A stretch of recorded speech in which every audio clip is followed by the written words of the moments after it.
জুমার নামাজের সালাম ফিরাইলেই বাইর হয়ে যায়।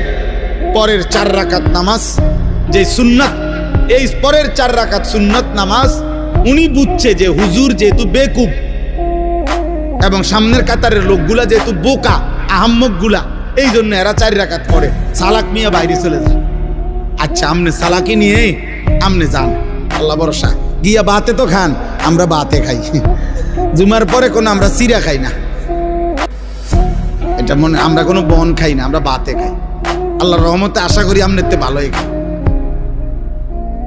হ্যাঁ না, ওনারে শয়তানে কামড়ায়, ইবলিসে ওনারে কামড়ায়,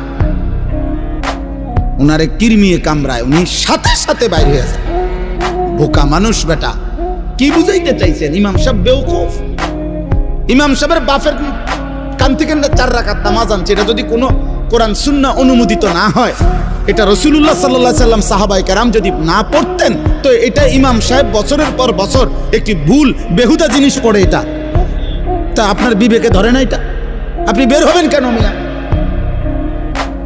কেন খামখেয়ালি করবেন? জুমার নামাজ কি 2 রাকাত?